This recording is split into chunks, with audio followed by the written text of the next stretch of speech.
Assalamualaikum warahmatullahi wabarakatuh. Saya Arfia Putri Ayuning Tias, NIM 210104006 dari Prodi Pendidikan Bahasa dan Sastra Indonesia, Universitas Muhammadiyah Purwokerto. Di sini saya akan menjelaskan tentang variasi bahasa dan campur kode dalam tuturan iklan. Yang pertama yaitu variasi bahasa dalam sosiolinguistik. Variasi bahasa merupakan salah satu fenomena sosiolinguistik. Variasi bahasa terjadi karena adanya aspek kemasyarakatan dalam berbahasa. Sosiolinguistik sendiri berasal dari dua kata yaitu sosio dan linguistik. Kata sosio berarti berkaitan dengan masyarakat atau sosial, dan linguistik adalah ilmu yang mempelajari bahasa. Dapat dikatakan bahwa sosiolinguistik merupakan cabang ilmu bahasa yang mempelajari hubungan antara masyarakat dan bahasa. Ilmu ini melihat bahasa dari sudut pandang penggunanya di masyarakat. Kemudian ada jenis variasi bahasa, ada 5. Yang pertama yaitu idiolek. Idiolek merupakan variasi bahasa yang bersifat individual. Variasi tersebut hanya terjadi pada satu orang dan berbeda dengan orang lain. Idiolek dapat dicirikan dari warna suara seseorang. Kemudian ada dialek. Dialek merupakan variasi bahasa yang ada pada suatu wilayah tertentu dan seringkali menjadi ciri asal penutur.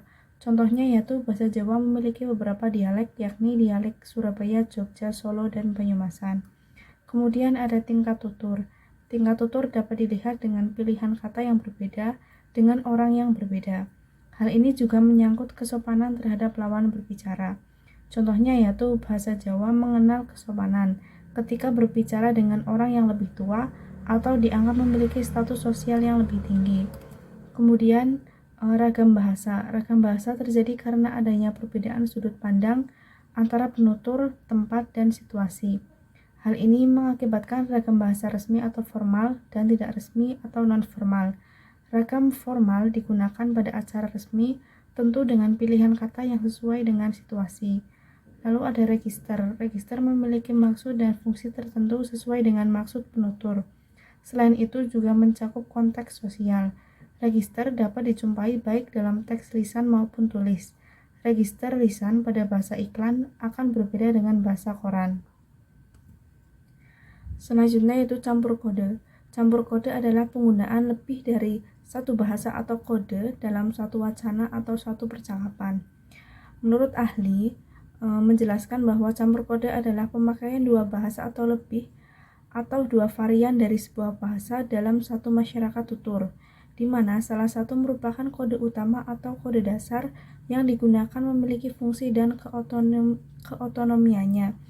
Sedangkan kode-kode lain yang terlibat dalam peristiwa tutur hanya berupa serpihan-serpihan saja. Bentuk campur kode ada 6. Yang pertama yaitu kata. Kata ialah satuan bahasa yang paling kecil yang mempunyai arti atau suatu pengertian. Lalu ada frasa. Frasa adalah satuan gramatikal yang berupa gabungan kata yang bersifat non-predikatif dan pembentuknya harus berupa morfem bebas. Lalu ada baster. Baster merupakan hasil perpaduan dua unsur bahasa yang berbeda dan membentuk satu makna. Yang keempat yaitu perulangan kata. Perulangan kata merupakan pengulangan suatu satuan gramatik, baik seluruhnya maupun sebagiannya, baik dengan variasi fonem maupun tidak. Idiom. Idiom adalah konstruksi dari unsur-unsur yang saling memilih. Masing-masing anggota mempunyai makna yang ada hanya karena bersama yang lain.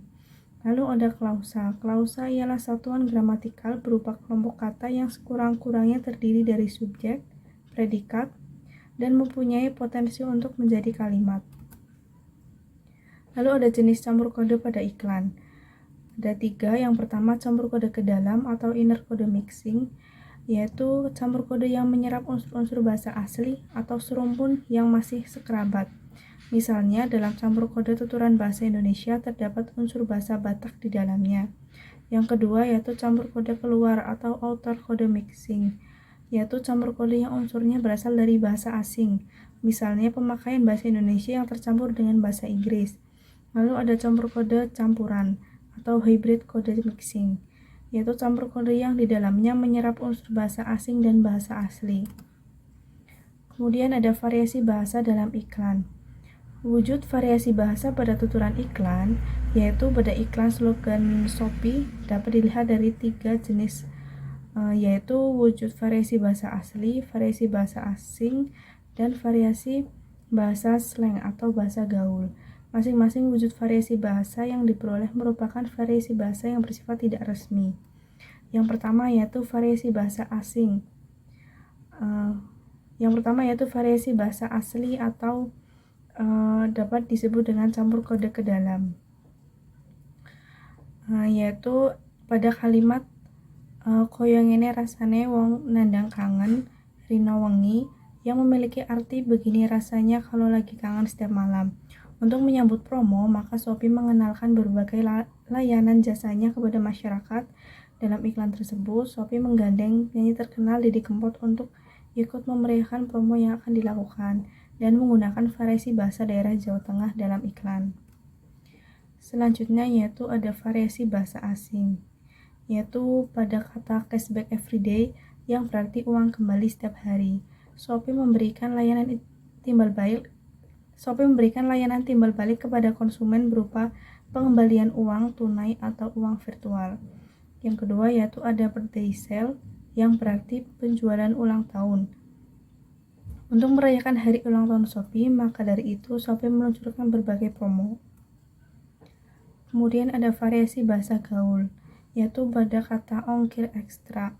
Kata ongkir memiliki akronim gabungan dari kata ongkos dan kirim.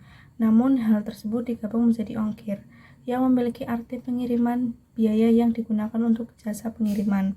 Kata ekstra mengalami proses penghilangan vokal E pada kata ekstra, agar penulisannya lebih keren di dalam dunia bisnis dan juga dunia maya karena mengikuti tren pada saat ini. Sekian presentasi dari saya, kurang lebihnya mohon maaf. Assalamualaikum warahmatullahi wabarakatuh.